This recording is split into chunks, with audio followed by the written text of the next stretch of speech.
নমস্কার বন্ধুরা, আজকে আমি আপনাদের যে চপের রেসিপি দেখাবো তা কিন্তু আগে কখনো ইউটিউবে আপনারা দেখেননি। দেখে নিন পুরো আলু এবং ডিমের চপের রেসিপিটা। একদম ইউনিকভাবে ডিম আলুর চপের রেসিপিটা বানিয়ে দেখাবো। মাত্র হাতে 10 মিনিট সময় থাকলেই কিন্তু এই ডিম আলুর দারুণ টেস্টি মুখরোচক চপ বানিয়ে ফেলতে পারবেন, কোনো রকম ঝামেলা ছাড়া। আলু সেদ্ধ, আলু কাটা, কোনো রকম ঝামেলার কোনো প্রয়োজন নেই। এরকম প্রথমে আলুগুলোকে গ্রেট করে ভালোভাবে জল দিয়ে ধুয়ে হাত দিয়ে নিচড়ে তুলে নিন। একটা বড় বাটির মধ্যে আলুগুলো নিয়ে নিয়েছি গ্রেট করা। এরপর দিয়ে দিন লবণ, হলুদের গুঁড়ো, এরপর দিয়ে দিন সামান্য পরিমাণ কালো জিরে, আর দিয়ে দিচ্ছি 1 চামচ গ্রেট করে রাখা আদা ও কাঁচা লঙ্কা। দিয়ে দিলাম সামান্য গরম মশলা 1 চামচের মতন। এরপর দিয়ে দিচ্ছি ছোটো একটা বাটিতে করে 1 বাটি বেসন। এরপর আমি বেসনের মধ্যে দেবো, এখানে চালের গুঁড়ি নিয়েছি 2 চামচ পরিমাণ আমি এখানে চালের গুঁড়ি দিয়ে দিচ্ছি। একদম কিন্তু এই ডিম আলুর চপ ঝটপট হয়ে যাবে। এরপর আমি একটা ডিম ফাটিয়ে দিয়ে দিচ্ছি।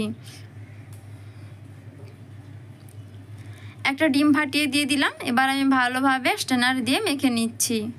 স্ট্রেনারে কিন্তু ভালোভাবে মাখানো যাচ্ছে না, তাই আমি স্ট্রেনারটা রেখে আমি এবার ভালোভাবে হাত দিয়ে মেখে নেব। দিয়ে দিচ্ছি অল্প অল্প জল দিয়ে খুব ভালোভাবে একটা ব্যাটার বানিয়ে নেব। এই চপের ব্যাটারটা একটু ঘন থাকবে, একদম কিন্তু পাতলা হবে না। যেরকম আলুর চপের ব্যাটার বানান তার থেকেও কিন্তু একটু ঘন থাকবে। আমি আপনাদের ব্যাটারটা হাতে তুলে দেখাচ্ছি যে কীরকম হয়েছে। দেখুন, এইরকমভাবে ব্যাটারটা বানিয়ে নিতে হবে। এরপর আমি দিয়ে দিচ্ছি এখানে সামান্য বেকিং সোডা, যাকে বলে খাওয়ার সোডা, দিয়ে আমি ভালোভাবে এবার ফেটিয়ে নিচ্ছি। এদিকে আমি কড়াইতে তেল গরম করতে দিয়ে দিয়েছি। এখান থেকে আমি 2 চামচ তেল নিয়ে আবারও ভালোভাবে ফেটিয়ে নিচ্ছি, যাতে চপটা খুব সুন্দর মচমচে হয়। এবার আমি কড়াইতে যে সাদা তেল গরম করতে দিয়েছি, তেলটা গরম হয়েছে কিনা একটু সামান্য ব্যাটার ফেলে দেখে নিচ্ছি। তেলটা আমার গরম হয়ে গেছে। বাটিটাও আমি তেলের মধ্যে গরম হতে দিয়েছিলাম, বাটিটাও গরম হয়ে গেছে। বাটির মধ্যে আমি সামান্য পরিমাণ তেল রেখে আমি অল্প করে ব্যাটার দিয়ে দিচ্ছি। এবার আমি ব্যাটারের উপর দিয়ে দিচ্ছি এখানে সেদ্ধ ডিম স্লাইস করে কেটে নেওয়া 1 পিস দিয়ে আবার উপর থেকে আমি সামান্য পরিমাণ ব্যাটার দিয়ে দিলাম। খুব বেশি ব্যাটার দেওয়ার কোনো প্রয়োজন নেই। এবার বাটিটাকে তেলের মধ্যে ছেড়ে দাও। দেখুন, খুব সুন্দরভাবে কিন্তু একদম চপের শেপে গোল গোল করে ফুলে উঠেছে। দেখুন বন্ধুরা, কতটা সুন্দরভাবে ফুলে উঠেছে। এবার আমি বাটিটাকে তুলে নিচ্ছি। এটা যেহেতু প্রথমবার, তাই বাটিতে সামান্য পরিমাণ লেগে গেছে। এবার আমি বাটিটা সাফ করে আবারও তেলের মধ্যে দিয়ে দিলাম গরম হওয়ার জন্য। এদিকে চপটা আমি উল্টে পাল্টে ভালোভাবে মচমচে করে ভেজে নিচ্ছি। আবারও আমি বাটির মধ্যে সামান্য তেল নিয়ে দিয়ে দিচ্ছি সামান্য ব্যাটার। এরপর ব্যাটারের উপরে ডিমের একটা স্লাইস দিয়ে আবারও সামান্য ব্যাটার দিয়ে বাটিটা ডুবিয়ে দিলাম তেলের মধ্যে। এদিকে চপটা খুব সুন্দরভাবে মচমচে হয়ে ভাজা হয়ে গেছে। এবার আমি চপটা তুলে নিচ্ছি। বাটিটাও কিন্তু খুব সুন্দরভাবে ফুলে উঠেছে। আমি বাটির থেকে তুলে আবার তেলের মধ্যে ছেড়ে দিলাম।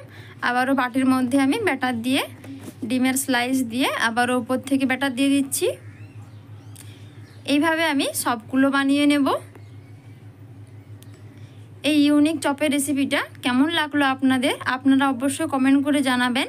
এবং এরকমই আরও নিত্য নতুন রেসিপি পেতে আমাকে সাপোর্ট করে পাশে থাকবেন। এবং এখনও যারা আমার চ্যানেলটি সাবস্ক্রাইব করেননি, এখনই সাবস্ক্রাইব করে দিন, তাহলে আপনার কাছে সবার প্রথমে আমার ভিডিও পৌঁছে যাবে। যখন চপ বানাতে যাই তখন ভাবতে হয় যে আলু সেদ্ধ করা, মশলা করা অনেক ঝামেলা। এইভাবে একবার বাড়িতে চপ বানিয়ে দেখবেন, অনেকটাই কিন্তু খাটনি কমে গেছে, সময়ও কমে গেছে, এবং কিন্তু ঝটপট বানিয়ে ফেলতে পারবেন। যখনই মন করবে তখনই কিন্তু এইভাবে চপটা বানিয়ে ফেলতে পারবেন, মাত্র 10 থেকে 15 মিনিট হাতে সময় থাকলে। এই চপে স্বাদ কিন্তু দুর্দান্ত হয়। এই চপ একবার যদি বানিয়ে খান তাহলে কিন্তু অন্যান্য চপ খাওয়া ভুলে যাবেন। এই চপই বারবার বাড়িতে বানাবেন। দেখুন কতটা সুন্দরভাবে মচমচে এবং ফুলকো হয়েছে। বর্ষাকালে এরকম গরম গরম মুচমুচে চপ খেতে দারুণ লাগে। সাথে নিয়ে নিচ্ছি শসা, পেঁয়াজ এবং টমেটো সস। আজকের মতো এই পর্যন্তই। আবারও ফিরে আসছি নতুন কোনো রেসিপি নিয়ে। সবাই ভালো থাকুন, সুস্থ থাকুন এবং আমার পাশে থাকুন। ধন্যবাদ।